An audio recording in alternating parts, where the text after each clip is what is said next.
안녕하세요. 5월 31일 화요일의 블록체인 투데이입니다. 비트코인 시세와 미국 증시가 디커플링 조짐을 보이고 있습니다. 미국 증시 S&P 500 지수와 비트코인 시세 사이 상관관계가 점점 약화되는 흐름이 나타나고 있는데요. 이 미증시와 비트코인 시세 사이 괴리가 더욱 확대된다면 앞으로 암호화폐 시장은 더욱 상승세를 보일 수 있을 전망입니다. 오늘 블록체인 업계 주요 소식입니다.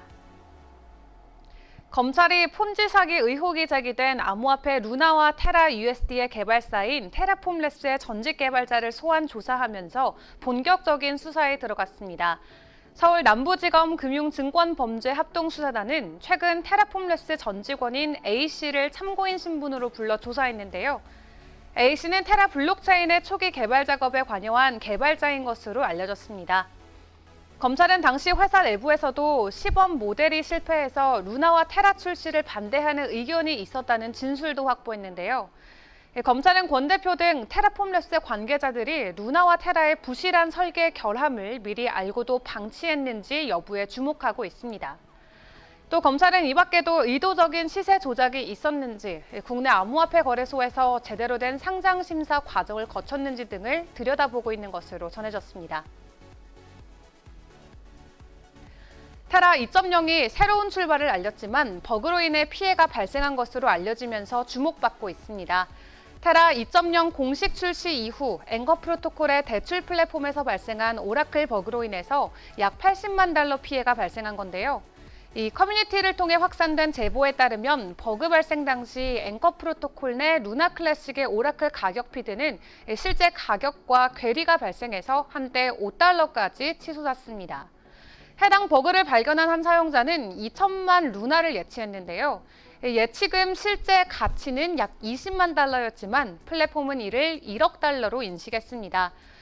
이에 해당 사용자는 담보 가치의 이상급 등으로 약 4천만 테라 USD를 대출할 수 있었고 80만 달러 상당 수익을 내고 포지션을 청산했다고 합니다.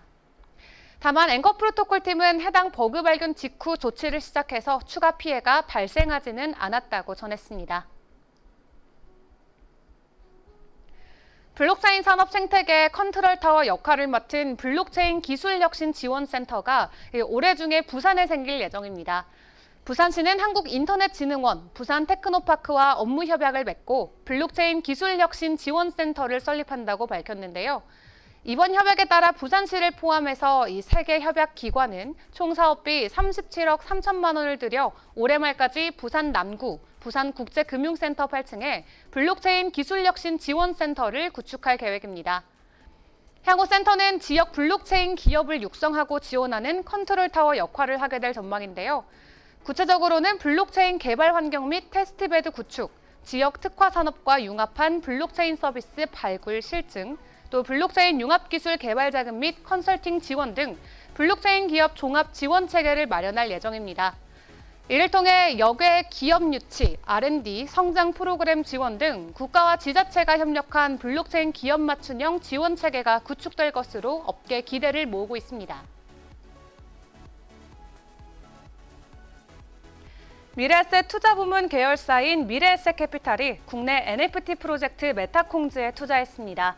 이두희 멋쟁이 사자처럼 대표는 자신의 트위터를 통해 미래에셋캐피탈이 메타콩즈에 투자했다는 사실을 밝혔는데요. 메타콩즈는 3D 고릴라 이미지를 담은 프로필용 사진으로 개발자 이두희 대표가 참여한 프로젝트로 큰 관심을 받았었죠. 출시 1분 만에 NFT 10,000개를 완판시킨 국내 대표 NFT 프로젝트이기도 합니다. 이와 관련해 메타콩즈는 든든한 후원사를 얻었다면서 미래에셋캐피탈은 향후 메타콩즈와 대기업 간 프로젝트 콜라보의 가교 역할을 통해서 메타콩즈를 서포트할 계획이라고 밝혔습니다. 계열사인 미래에셋증권은 메타버스와 NFT 등 블록체인 기술을 활용한 다양한 비즈니스 영역이 새롭게 펼쳐진 것이라며 이를 기반으로 암호화폐 거래와 투자도 활발해질 것이라고 전망했습니다.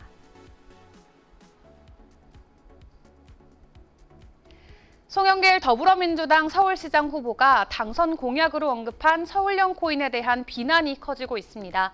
송 후보는 당선 공약 중 하나로 실물 자산에 기초한 부동산 코인인 서울형 코인 지급을 약속했는데요. 하지만 송 후보 측이 백서 등 구체적인 계획 공개를 선거 이후로 미루면서 해당 코인에 대한 의문점이 커지고 있습니다.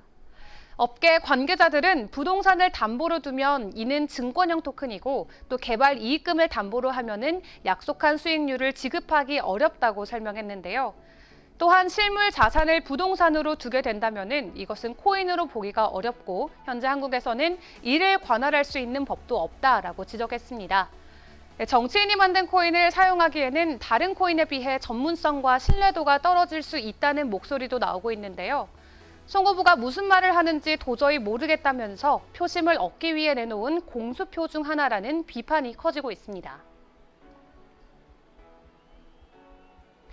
블록체인 인프라 기업 헥슬란트와 나이스 DMB가 협력해서 토큰 컨트랙트 오딧과 기업 평가 리포트를 결합한 엔터프라이즈 오딧을 출시했습니다.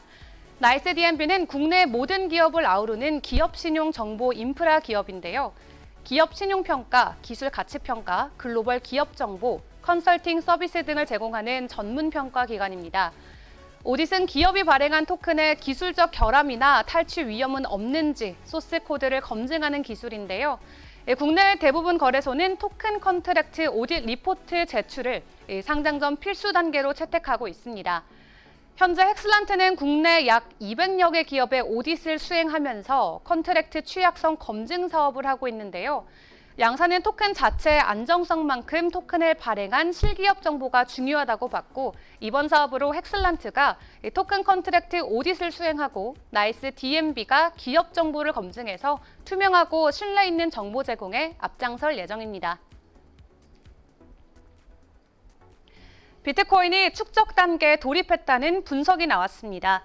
주기영 크립토컨트 대표는 현재 비트코인은 분명한 축적 단계에 돌입했다면서 지난해 강세장을 주도한 기관들도 2만 5천에서 3만 달러 구간에서 매수했다고 전했는데요.